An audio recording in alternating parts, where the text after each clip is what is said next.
Hello everyone, Rupal is here. सबसे पहले मैं आप सबका दिल से धन्यवाद करती हूँ कि आप सभी ने मुझे इतना प्यार दिया और उम्मीद करती हूँ कि आप सभी अपने इस चैनल को इसी प्रकार दिन प्रतिदिन उन्नति की ओर लेकर जाएंगे। Once again thanks a lot of everyone. चलिए आज का शुभारंभ करते हैं। Good morning everyone. यदि आपने अभी तक चैनल को सब्सक्राइब नहीं किया है तो प्लीज़ कर लीजिए ताकि आने वाली सभी वीडियो की नोटिफिकेशन आप तक आती रहे। वीडियोस को ज़्यादा से ज़्यादा शेयर और लाइक कीजिए ताकि सभी को इसका बेनिफिट मिल सके। चलिए आज का टॉपिक स्टार्ट करते हैं। 11th क्लास में चैप्टर 2 है मात्रक मापन और त्रुटि विश्लेषण, जिसको इंग्लिश में बोलते हैं हम units measurement and error analysis. इसमें हमारा पहला टॉपिक है यूनिट, मात्रक। मात्रक किसे कहते हैं? आप सभी ने हर चीज़ को देखा होगा, हर एक चीज़ को मेज़र करने के लिए किसी न किसी यंत्र की आवश्यकता पड़ती है। जैसे कि लंबाई को मेज़र करने के लिए मीटर की आवश्यकता पड़ती है, द्रव्यमान को मेज़र करने के लिए किलोग्राम की आवश्यकता पड़ती है, समय को मेज़र करने के लिए सेकंड की आवश्यकता पड़ती है, विद्युत धारा को मेज़र करने के लिए एम्पियर की आवश्यकता पड़ती है, ताप को मेज़र करने के लिए केल्विन की आवश्यकता पड़ती है। अब देखिए तो डेफिनेशन इसके क्या निकलती है कि भौतिक राशियों को मापने के लिए जिस मापन की आवश्यकता पड़ती है, जो मात्रक हम यूज़ करते हैं उसको क्या कहते हैं? हम मात्रक कहते हैं। हमारे फिजिक्स में 7 मूल मात्रक हैं। वे 7 मूल मात्रक आपके सामने लंबाई, द्रव्यमान, समय, विद्युत धारा, ताप, ज्योति, तीव्रता और पदार्थ की मात्रा।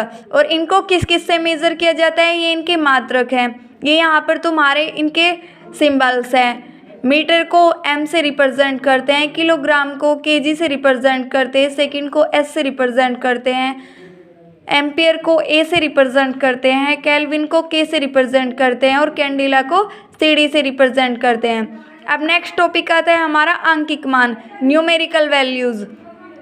जब भी हम किसी भौतिक राशि के परिणाम को प्रदर्शित करते हैं, जब हमारा कोई भी न्यूमेरिकल कोई भी क्वेश्चन हम सॉल्व करते हैं तो उसके बाद जो वैल्यू आती है वो उसका परिमाण होता है, तो उसको क्या कहते हैं? हम आंकिक मान कहते हैं। और एक बात और होती है, जो आंकिक मान होता है ना, वो मात्रक का व्युत्क्रम होता है। जितना मात्रक छोटा होगा उतना ही आंकिक मान बड़ा होगा, और जितना ही मात्रक हमारा बड़ा होगा उतना ही आंकिक मान ज़्यादा होगा, कम होगा। नेक्स्ट आता है व्युत्क्रम मात्रक। जैसे हमने मूल मात्रक पढ़े हैं ना, इसी तरीके से व्युत्पन्न मात्रक भी होते हैं। व्युत्पन्न मात्रक कैसे होते हैं? व्युत्पन्न राशि को मापने के लिए जिन मात्रों को कोई आवश्यकता होती है, व्युत्पन्न राशि भी हमें पता होनी चाहिए। व्युत्पन्न राशि कैसी होती है? व्युत्पन्न राशि वे राशियाँ होती हैं जो मूल राशियों से प्राप्त की जाती है, और मूल राशियों से प्राप्त की गई राशि को व्युत्पन्न राशि कहते हैं। और उनको मेज़र करने के लिए जिन मात्रकों की आवश्यकता पड़ती है उसे हम व्युत्पन्न मात्रक कहते हैं। अब नेक्स्ट टॉपिक आता है मात्रकों की पद्धति। ये क्या होती है? System of units. ये 3 प्रकार की होती है। Number first CGS, number second MKS, number third FPS। CGS क्या होती है? C को हम सेंटीमीटर बोलते हैं, G को ग्राम बोलते हैं, S को सेकंड बोलते हैं, M को मीटर बोलते हैं, K को किलोमीटर बोलते हैं, S को सेकंड बोलते हैं, F को